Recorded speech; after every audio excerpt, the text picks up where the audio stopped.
On dire 2 janvier 2026, nouvel an et nouvelle année et année sacerdorsale, de réussite et de beaucoup d'engouement et plein de choses pour vous qui nous suivez au quotidien sur Patrick Infonous. Vous serez toujours enthousiasmés et focus sur vos objectifs à atteindre. Ne vous découragez pas, la vie c'est devant et la vie c'est pas en arrière. Restez focus et restez toujours pétris de plein de lieux d'espoir.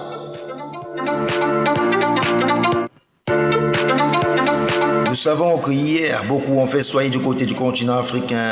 Nous saluons tous nos communautaires depuis le Cameroun, Douala, Yaoundé, Libreville et Congo, Kinshasa, Congo-Brazzaville, Lomé et Ouagadougou, Abidjan, Cotonou et bien d'autres, Nigeria, Lagos, Afrique du Sud et bien d'autres pays, Marrakech, au Maroc, où se déroule la Cannes et restez toujours enthousiasmés.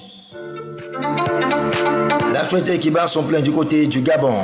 Le président gabonais Brice Clotaire Olinga Nguema a officialisé la composition de son nouveau gouvernement. 3 décrets signés le 1er janvier pour donner le nouvel an élan à l'action politique. Le jeudi 1er janvier 2026, le président Brice Clotaire Olinga Nguema a procédé à une série de nominations majeures à travers 3 décrets présidentiels. Le premier acte consacre Hugues Alexandre Barrot Chabrier au poste de vice-président de la République et le second élève Eman Emogol au rang de vice-président du gouvernement, une fonction équivalente à celle du premier ministre.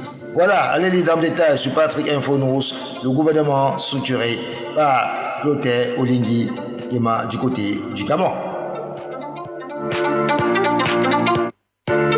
L'actualité qui bat son plein hors des frontières du côté du Cameroun. Dans la capitale et dans l'ouest du Cameroun, les sapeurs-pompiers de la 502e compagnie d'incendie de Bafoussam ont sorti des eaux. Le corps sans vire d'une fillette de 10 ans.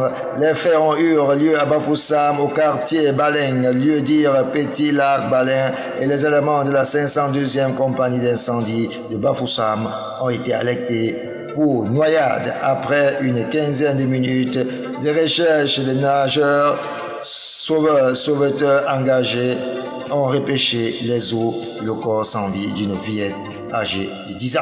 Voilà les drames et les faits divers du côté du Cameroun pendant cette période de Nouvel An.